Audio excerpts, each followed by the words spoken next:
Aquí estamos en Bonita Radio, son las 11:04 de la mañana, también estamos en la red informativa, les habla Carmen Enit Acevedo y estamos en Esto es lo Último.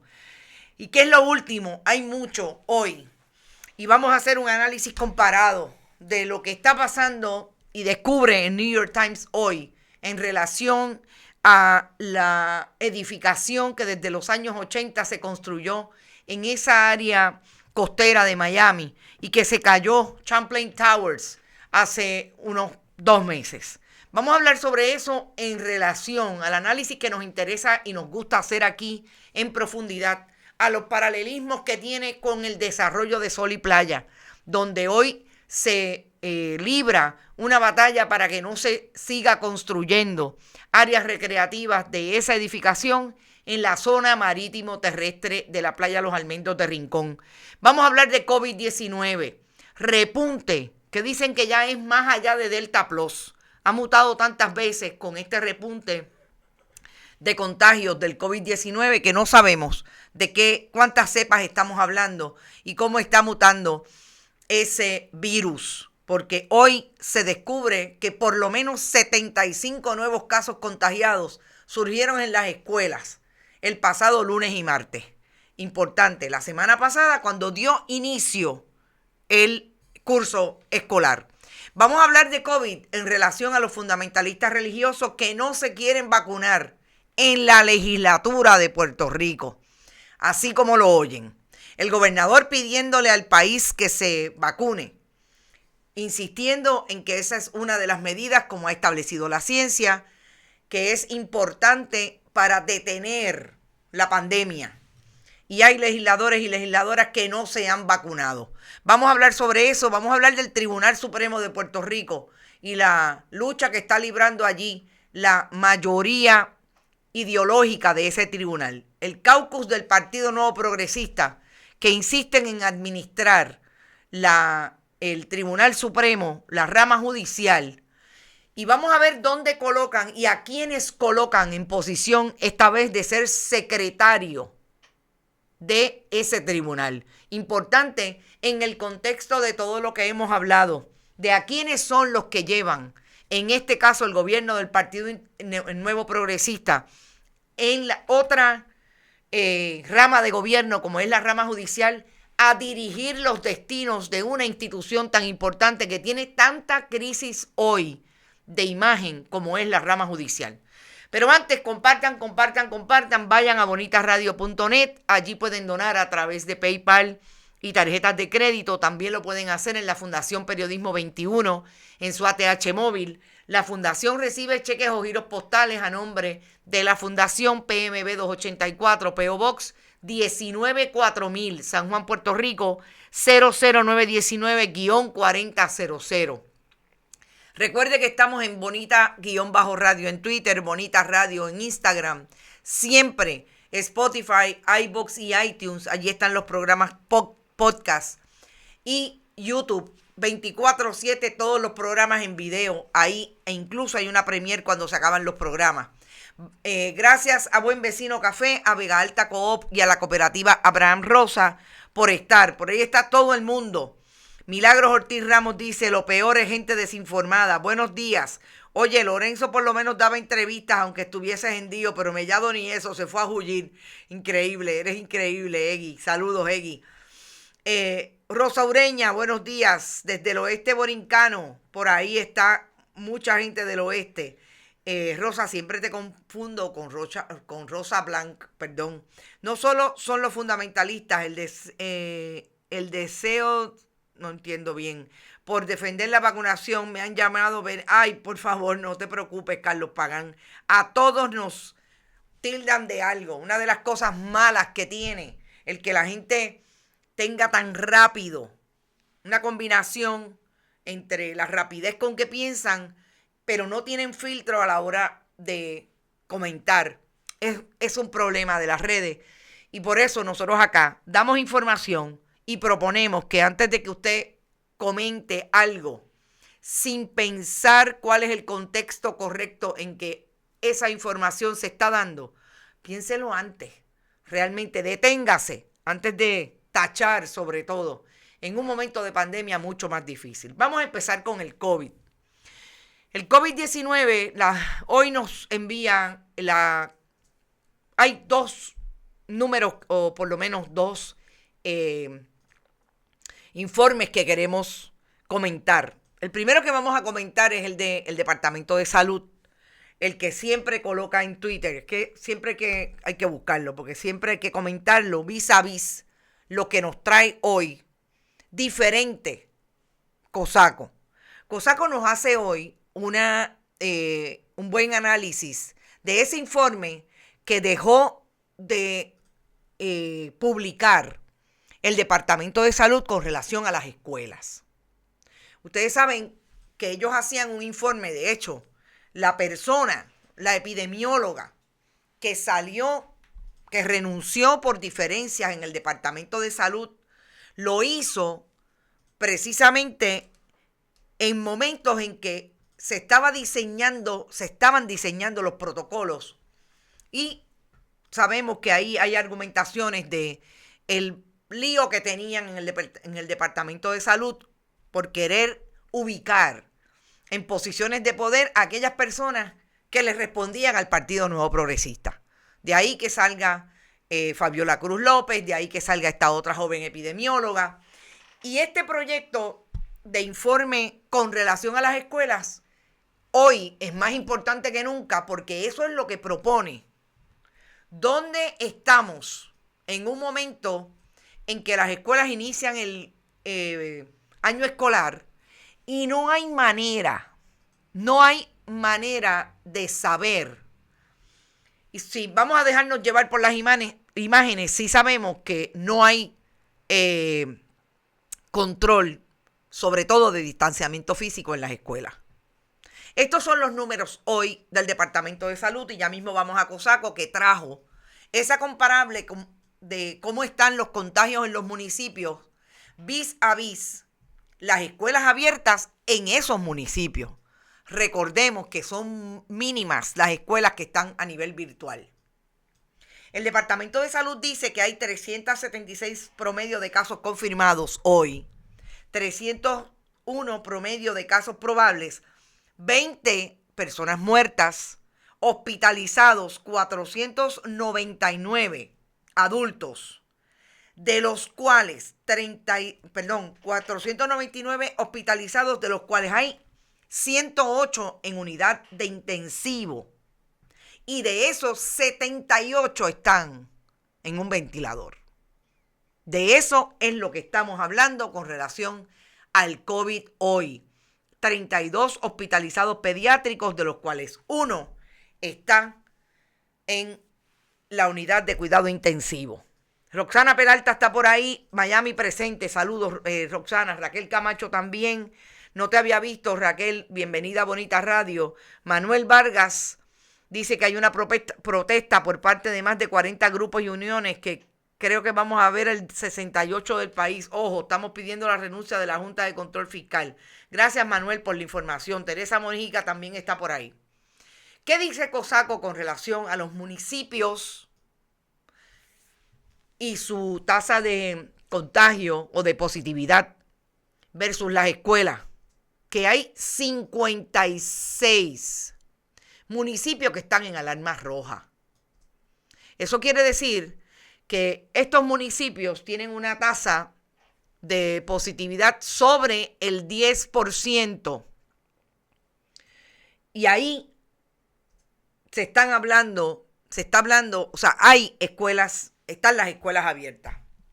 15 de los municipios del país tienen una tasa sustancial, 7 moderada, y eso es la totalidad de los municipios. Sigue siendo Mayagüez, gente, el de más alta tasa de positividad. Sigue siendo también el área metropolitana, pero sobre todo Mayagüez le para los pelos de punta a cualquiera. Estas son las estadísticas para crear conciencia, no alarma. Fíjense que estamos hablando de conciencia, de que usted siga manteniendo el distanciamiento físico. Ayer me coloqué la camiseta de quédate en casa, porque yo creo que en este momento tenemos que estar, no solamente, no es que estemos encerrados, tenemos que estar mucho más precavidos. Quizás tan precavidos como en aquel momento que se empezó a abrir la economía cuando estábamos iniciando la pandemia, en este momento por otras razones. Porque hay un repunte en medio de que hay más variantes y la Delta Plus sigue siendo ahora no necesariamente la única, hay más variantes. ¿Qué dice la coalición científica hace por lo menos una hora? Uno de los codirectores de la coalición científica está diciendo, y voy a citar lo que dice a través de su red de Twitter, que basado en pruebas moleculares y de antígenos, así es como se ha comportado la tasa de contagio. Los casos se han estabilizado, no están subiendo, dice el neurocientífico Daniel Colón Ramos, uno de los codirectores. Cuando dice que no están subiendo, a mí me llama la atención y vemos indicios de que tal vez, ojo, tal vez comiencen a bajar. Hay que ver si esta tendencia se mantendrá y cuán rápido bajan. Pero ahora mismo están muy altos. ¿Qué quiere decir eso? Para las próximas semanas. Los casos, estamos ante un repunte global causado por una variante muy peligrosa, como siempre hemos dicho, la variante Delta. Estoy citando al científico Daniel Colón. La variante Delta ha cambiado el panorama, con más contagios, hospitalizaciones y muertes. Me parece que es contradictorio a lo que dice que están bajando y no están subiendo, pero bueno. Hasta los vacunados debemos protegernos con uso de mascarilla ante este nuevo panorama. Los casos en Puerto Rico han subido por Delta, inclusive con vacunación. Que quede claro que si no hubiese vacuna, serían cientos de muertes y miles de hospitalizaciones adicionales. Pero inclusive con el panorama de la vacunación, que sin duda es necesario, está serio. Se han estabilizado, por eso es que no entiendo cómo dice antes que subieron y dice que se ha estabilizado y que hay un indicio de que comienzan a bajar. Yo me imagino que esta es la imagen o la proyección que quiere traer el científico, porque no tienen muy claro, y eso es legítimo que pase en este momento en las lecturas que hace la ciencia de cómo se está comportando la variante y el contagio. Dicho esto, el gobierno de Puerto Rico ha insistido en la vacunación. El gobierno de Puerto Rico, sin embargo, en medio de este repunte, el gobernador no está en Puerto Rico. Entendemos que si va a haber algún cambio, esperarían a mañana, que es que el gobernador supuestamente llega, no sé, o lo va a informar Omar Marrero. Esas son las contradicciones que vemos en quiénes son las figuras que le van a decir al país en medio de un repunte del Delta Plus, de variante peligrosa, como llama la atención el científico, que no esté el gobernador en Puerto Rico y que sea Omar Marrero, designado secretario de Estado, el que posiblemente, si la coalición recomienda otras restricciones, hable del asunto. Porque el problema es que cuando hablan e insisten en la vacunación, nos enfrentamos a lo que está pasando en las escuelas. Allí no hay manera de que haya distanciamiento físico. Y ahí estaban las imágenes, nosotros las hemos reproducido en esta semana, que tienen que ver con los estudiantes sentados a menos de un pie en mesas, en escuelas en Luquillo y en San Juan. El cambio de clases lo que supone que los estudiantes estén en el pasillo aglomerados. Mientras hablas de vacunación, tienes esto otro, hay un desfase en lo que le estás diciendo al país que sigue siendo importante. Yo creo que nosotros sí tenemos que, independientemente de esa gran contradicción, en que para mí incluye el mensaje influye a una distorsión en el manejo del mensaje de parte del gobierno, insistir en que no debe haber esa aglomeración, en que tenemos que mantener, más allá del distanciamiento, la mascarilla constantemente puesta y evitar totalmente los lugares cerrados. Si eso va a suponer que la coalición científica va, entre otras, a darle la recomendación al gobernador que vuelvan las escuelas virtuales, yo creo que esta información de que confirma el Departamento de Educación de que hay 142 miembros de la comunidad escolar, entre estudiantes y maestros, maestras y otro personal del departamento en las escuelas, que están positivos a partir de la semana en que empezó el año escolar, me parece que es importante revisarlo.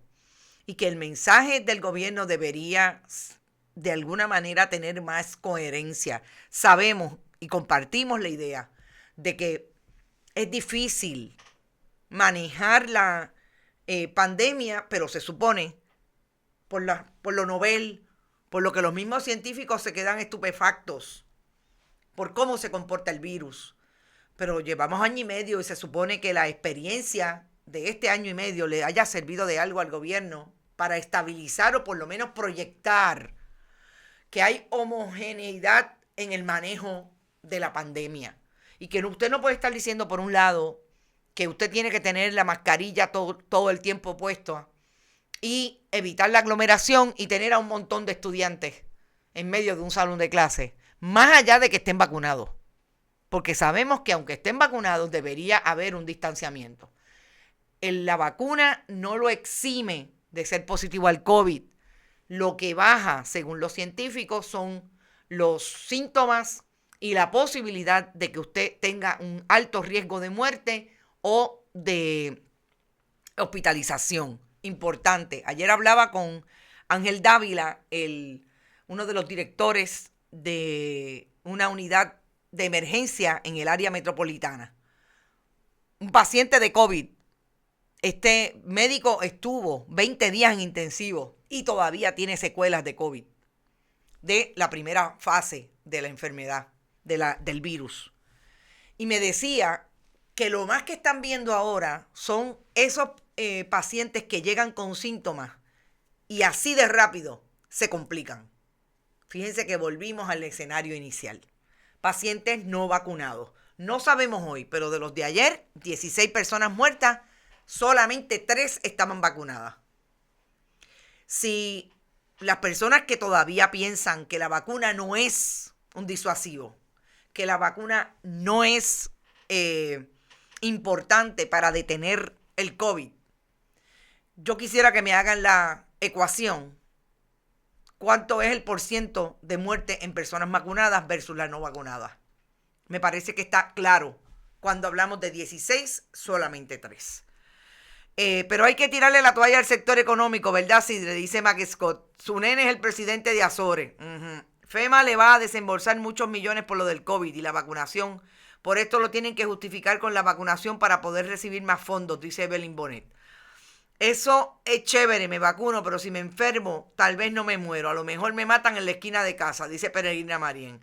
La respuesta a la pandemia se controla cuando el gobierno deje de pensar en partidos y piensen en el bien del pueblo. Lo lograremos, dice Pablo Quiles. Polo, yo espero que cuando si se sientan a hablar sobre todo esto y estén los científicos y estén todo el que se debe sentar en una mesa a manejar este asunto y a tomar decisiones informadas, pero sobre todo el criterio principal sea el bien del país, más allá que el bien de unos pocos para seguir acumulando riqueza. Sí, me parece que es importante.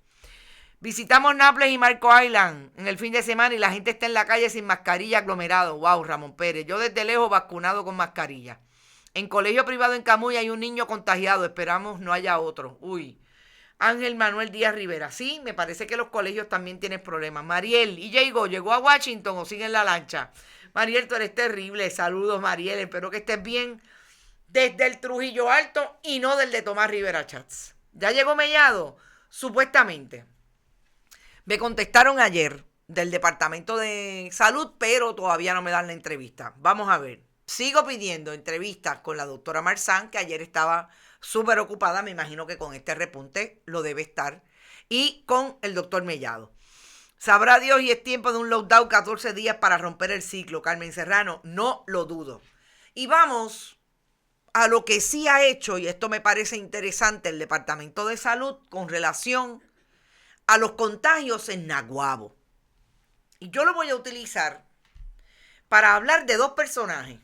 Una, la alcaldesa de Naguabo, que como ustedes saben, la alcaldesa de Naguabo con la boca de comer dijo hace 2 semanas que ella no... estos nombres que tienen esta gente. Miraidalis Rosario Pagán. Ustedes saben que dijo que ella no cree en la vacunación. Porque ella no cree en la ciencia que justifica la vacunación. La alcaldesa, el pasado 13 de agosto, parece que está atravesada su decisión por un asunto del fundamentalismo religioso igualmente. Yo les he dicho antes que el área de Puerto Rico es una de las áreas donde más fundamentalismo religioso hay y se establece y percola en las diferentes instituciones, incluidas las gubernamentales. La alcaldesa de Naguabo dijo el 13 de agosto, específicamente le voy a buscar la fecha porque yo creo que es interesante que establezcamos. El 12 de agosto dijo que ya no creen la vacuna. Esta servidora no está vacunada. Tal vez si estuvieras hablando con otro tipo de persona te podía decir, mira, sí estoy vacunada, pero como soy una persona muy sincera, yo le digo, esta servidora no está vacunada, no le veo el valor científico a la vacuna. Yo dije en algún momento que yo no sabía que esta Miraidalis Rosario Pagán, alcaldesa de Naguabo, era científica. El problema, vamos a empezar por el perfil, no es científica, desde el punto de vista de haber hecho análisis científico relacionado con la vacuna. No lo es.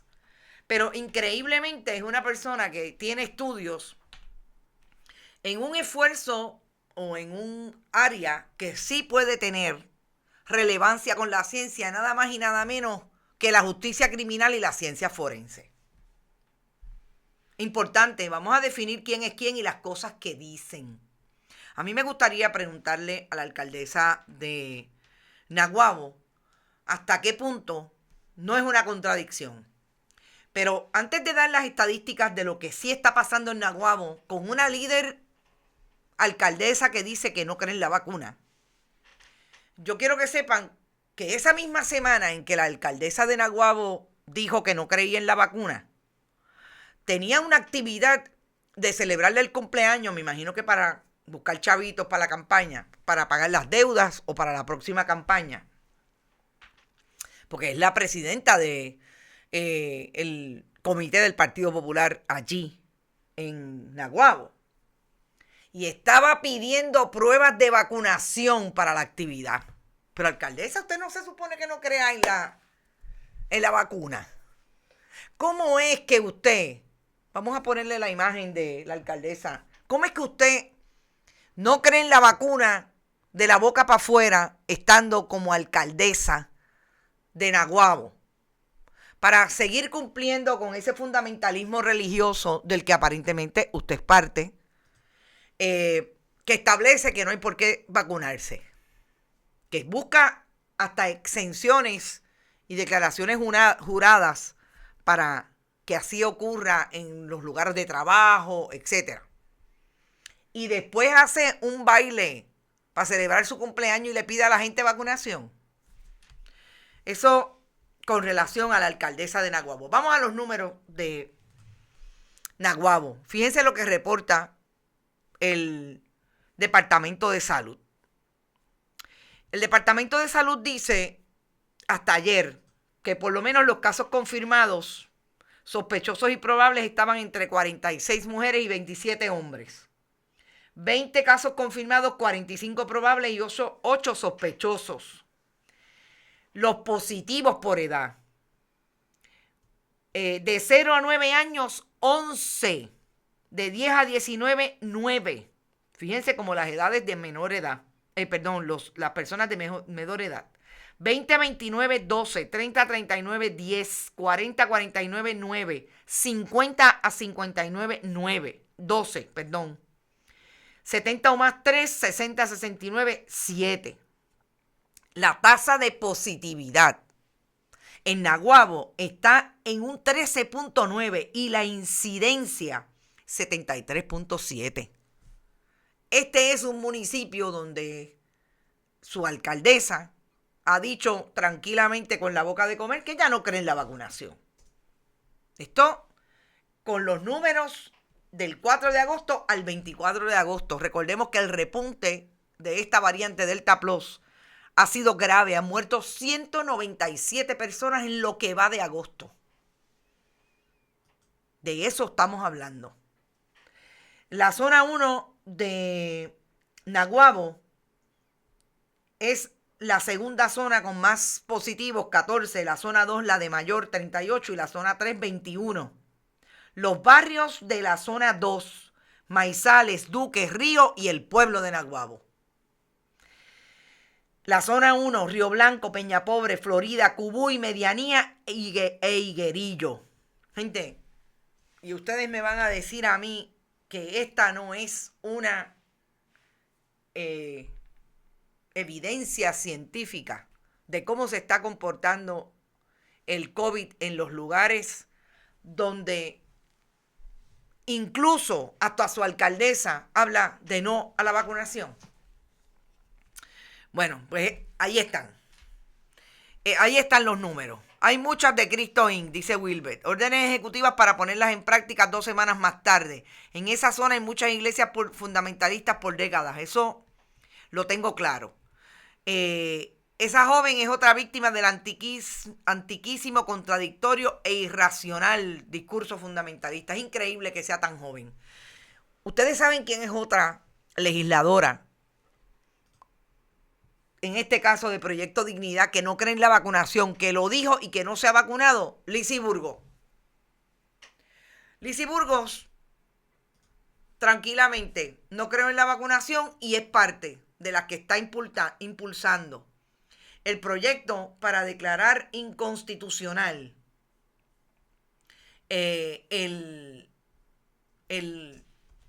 la vacunación obligatoria. Entonces me dicen que esto no es grave, que hay ahora mismo, están buscando la posibilidad de identificarlos y obviamente tirarlos al medio, porque los tienen que tirar al medio. Por un lado, el gobierno de Puerto Rico está apostando a la vacunación, está insistiendo, la ciencia, a través, mire, yo no creo que haya un solo medio de comunicación que no haya entrevistado científicos que planteen todo lo que tiene que ver con la vacunación y la posibilidad de que aumente la capacidad de usted estar sano o salir airoso si le da COVID. Pero Lizy Burgos, Proyecto Dignidad, apuesta por lo contrario y está dispuesta a retar. Y en ese sentido, yo creo que es importante que insistamos que estos son los discursos que abogan este sector, por replicar a través de la legislatura de Puerto Rico vis a vis lo que tergiversan, como hemos estado hablando desde el fin de semana, o realmente desde el lunes, tergiversan todo con relación a la comunidad LGBTIQ.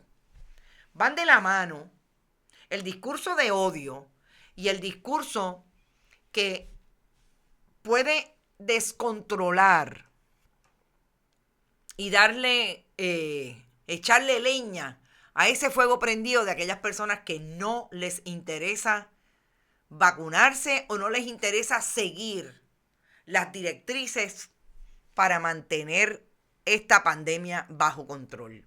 Estamos hablando de funcionarios públicos, estamos hablando de funcionarios electos. Fíjense que de la misma forma que pueden articular discursos demagogos para levantar e incitar al prejuicio para mantenerlo, incitar al discurso de odio. También lo hacen desde el punto de vista de la salud pública. Ese es el peligro de estas personas que están allí, que ya se están acercando un poquito más a los medios tradicionales o a los alternativos. No creo que se acerquen nunca, pero vi ayer a Joan Rodríguez Bebe, donde el amigo que la creó, y tuvo que contestar preguntas relacionadas a el discurso de odio que emitió y que desató el odio en una persona que incluso dijo que iba a utilizar un arma de fuego. No dijo que iba a pedir perdón, pero estaba bastante llanita. Lo que me parece también que es increíble cómo Joan Rodríguez Bebe se zafa, pero aunque sea su amigo el que le esté preguntando. Estaba nerviosa, descontrolada, o sea, ella tiene problemas de impulsividad seriamente. Y eso con relación al COVID. Vamos al Tribunal Supremo de Puerto Rico. El Tribunal Supremo tiene hoy una nota del colega Oscar Serrano, que da cuenta de unos nombramientos que está haciendo, y esa es la imagen de 3 de los jueces que componen la mayoría ideológica: Luis Estrella, Rafael Martínez Torres y Edgardo Rivera García, de los nombramientos que están haciendo sin que haya ninguna consideración con esa minoría que incluye a la jueza presidenta Maite Oronoz.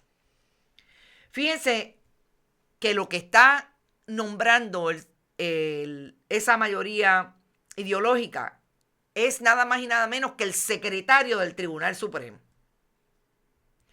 El secretario del Tribunal Supremo, esa mayoría emitió un memorando anunciando la nominación del candidato a las 10:47 del martes 3 de agosto, y ya a las 6:57 del mismo día contaba con los votos de una mayoría de este tribunal para ocupar el referido cargo.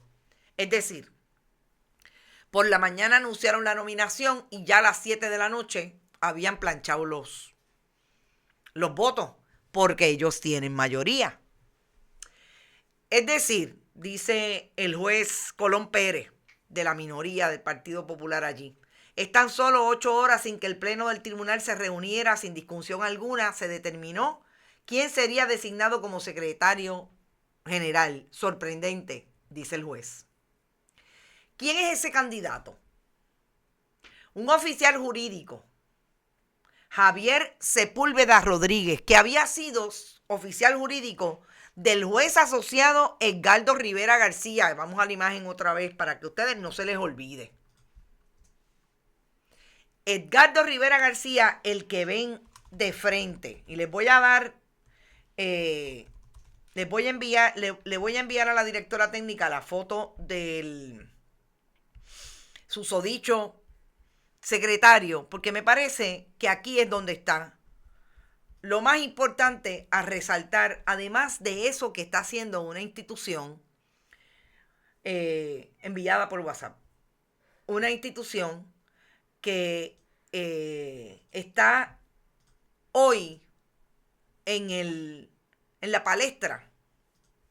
Por lo que llama la atención son esos trucos, esas maneras de comportarse, que incluso la gente se puede cuestionar cuál es la posibilidad de que el Tribunal Supremo y la rama judicial esté priorizando en lo que ha ocurrido igualmente, por ejemplo, en una institución como la Comisión Estatal de Elecciones, que es todo el que sea PNP tiene la posibilidad de estar.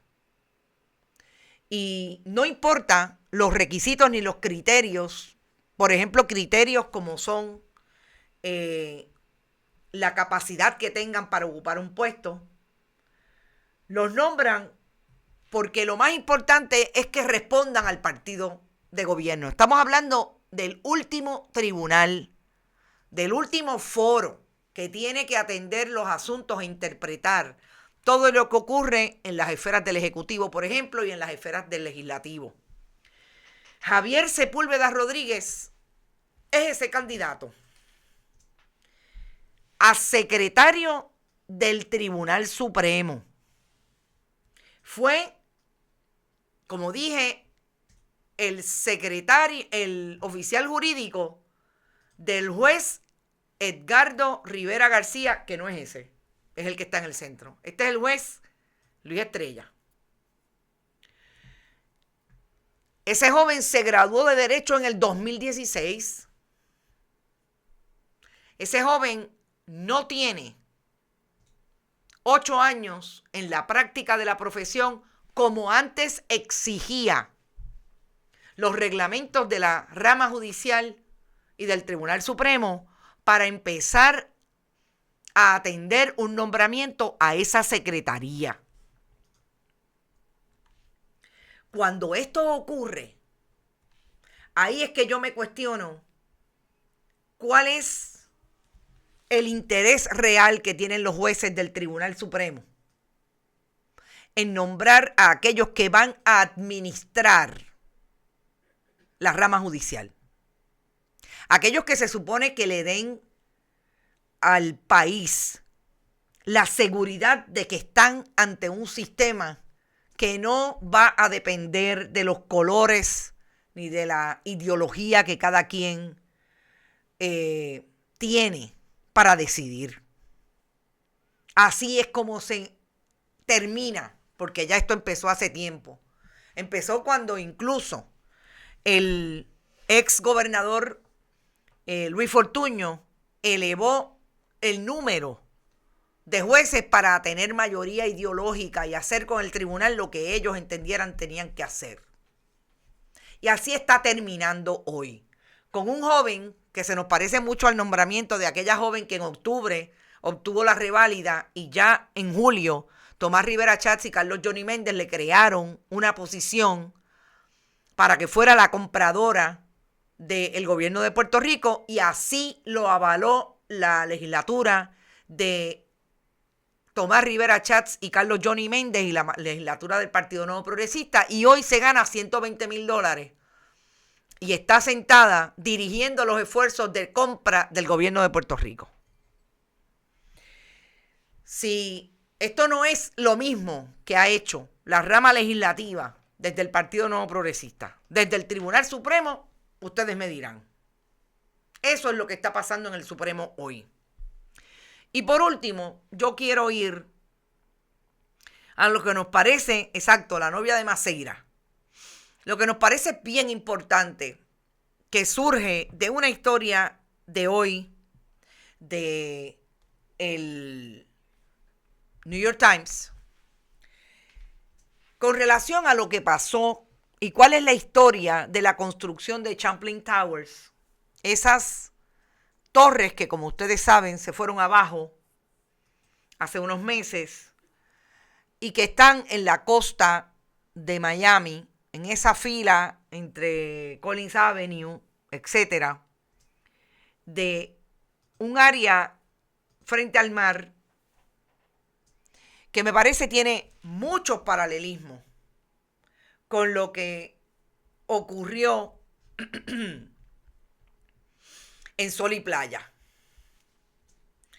¿Y por qué yo quiero traerlo? Porque fíjense que nosotros acá hicimos una investigación que hemos colocado a través de todas nuestras redes, bonitasradio.net, allí encuentran la historia completa de cómo fue que se gestó el desarrollo de Sol y Playa desde el desarrollo de una corporación dueña de Liborio Rubén Caro Muñiz, ex alcalde de Rincón para la década del 90, que incorporó un abogado de Aguadilla de nombre Israel González Roldán. Ustedes no van a creer que lo que ocurre en Champlain Towers desde el 1980 ubica a por lo menos un arquitecto, un desarrollador y un abogado en manejos tan turbios como que incluso se le acusó a uno de esos abogados de que intentaba sobornar a diferentes personas a nivel institucional de permisos, etcétera, allí en Miami, para desarrollar ese complejo cambiando los planos originales. Estamos hablando que en los años 80 los desarrolladores de Champlain Towers le aumentaron un piso adicional y eso no estaba en los planos originales. Estamos hablando que el abogado de esa corporación que compró, y vamos primero a ubicar a la persona que desarrolló en un canadiense de nombre Nathan Raver, que fue el desarrollador de Surfside, que en aquel momento suponía un cambio total a lo que estaba pasando, pero como dice claramente la historia del New York Times, el desarrollo acelerado estaba freewheeling allí en Miami, en la costa Surfside de Miami. ¿Qué fue lo que hizo River?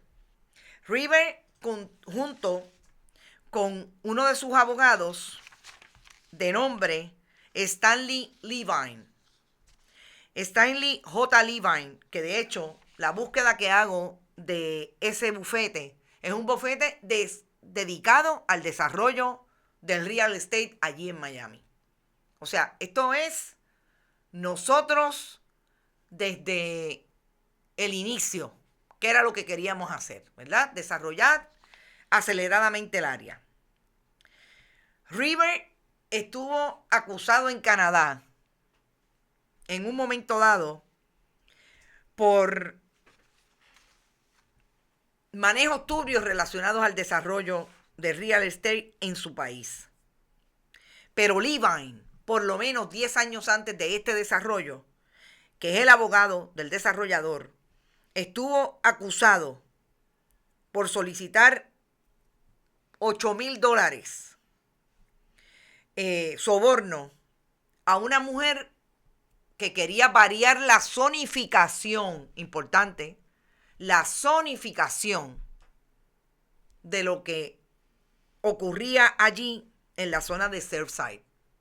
Estamos hablando de que este abogado murió en el 1999, pero definitivamente estaba acusado en el momento en que todo esto estaba ocurriendo, desarrollo acelerado en Surfside. Estamos hablando de zonificación. ¿Qué pasó en Puerto Rico en el 1995? Cuando Pedro Rosselló González era el gobernador de Puerto Rico y Norma Burgos la presidenta de la Junta de Planificación. Hubo por lo menos 6 proyectos de ley, 5 aprobados, que cambiaron incluso las zonificaciones. ¿En qué año se creó Holguín Development? La que desarrolló en el 1997 Sol y Playa, en el 1985. Y en el 1995 ya tenían los planos, ya habían desarrollado toda la estructura de permisos, etcétera, con la Junta de Planificación de Norma Burgos, siendo alcalde Liborio Caro Muñoz. Liborio Rubén Caro Muñoz, que sabemos que no utilizó para registrar esa corporación su segundo nombre. ¿Quién era el alcalde? Él. ¿Quién era el que estaba desarrollando con interés pecuniario en una corporación Sol y Playa? El alcalde de Rincón. ¿En qué quedó Champlain Towers? Con todo lo que les estoy y destaca hoy, les estoy trayendo y destaca hoy el New York Times, que se cayeron las 2 torres. Lo que empieza mal, mal termina, me decía una amiga periodista que se convierte también en asistente de producción, porque fue la que me alertó de esta historia en el New York Times.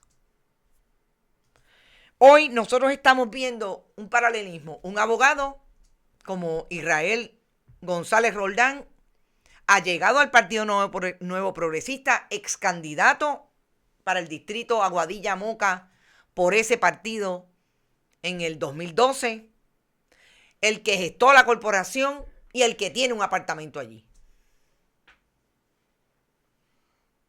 Estas son las cosas que ocurren que también nos hacen pensar, y voy a colocar esta pregunta entre ustedes.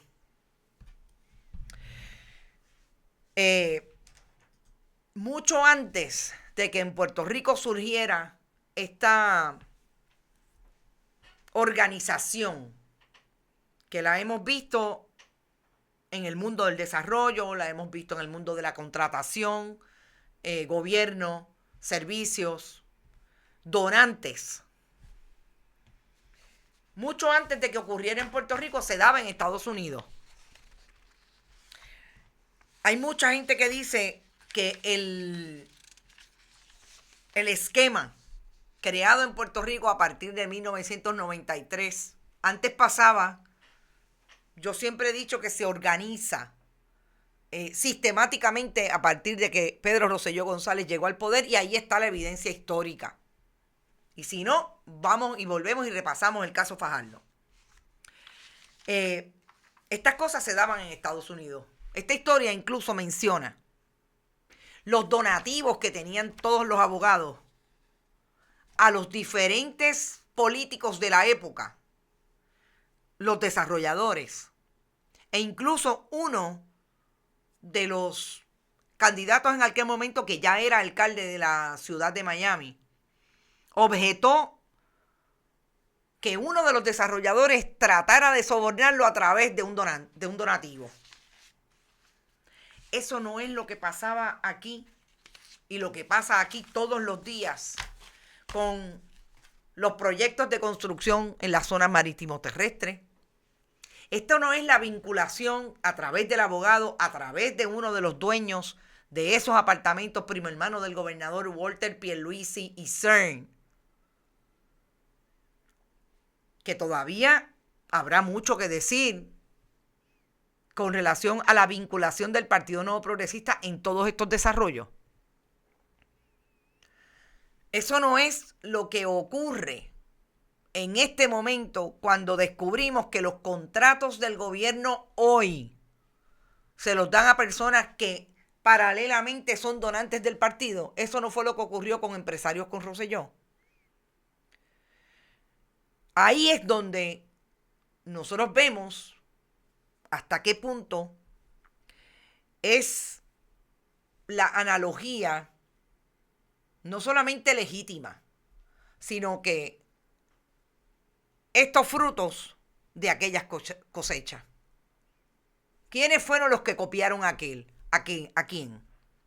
¿Cómo es que se organiza la política en Puerto Rico desde un partido que establece que lo más importante es llegar?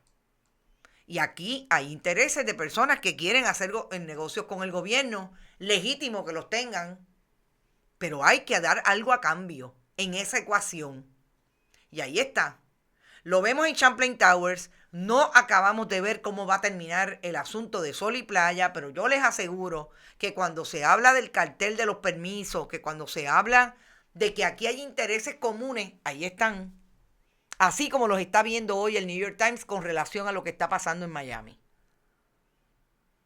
Y no es muy lejos de lo que, por lo menos geográficamente, se compone en el redesarrollo de la costa, en el área sur de Puerto Rico y oeste de Puerto Rico, que data de la década de la administración de Pedro Rosselló González. Y en la historia que tenemos en bonitasradio.net, ustedes lo pueden certificar. Y nosotros ya nos tenemos que ir. Recuerden, estamos en bonitasradio.net, que hoy a las 5 de la tarde volvemos con un super programa con la colega y amiga comunicadora Brenda Reyes Tomasini. ¿Qué palo es noticia? Hoy tenemos estrategia de comunicación, comunicación estratégica. Importante, vayan a bonitasradio.net. Allí pueden ver, además de los contenidos, pueden donar a través de PayPal y tarjetas de crédito. También lo pueden hacer a través de Fundación Periodismo 21, en su ATH móvil. Fundación Periodismo Siglo XXI recibe cheques o giros postales a nombre de la Fundación PMB 284, PO Box 19 4000, San Juan, Puerto Rico 00919-4000. Guión 4000, importante, guión 4000, arriba y abajo. Bonita-radio en Twitter, Bonita Radio en Instagram, Bonita Radio en Spotify, iTunes y iVoox. También estamos en YouTube 24/7. Buen Vecino Café, Vega Alta Coop y la cooperativa Abraham Rosa son nuestros auspiciadores hasta el momento. Sigan, compartan y no se olviden que aquí estamos para hacer periodismo en profundidad, análisis y contestatario. Éxito, nos vemos a las 5.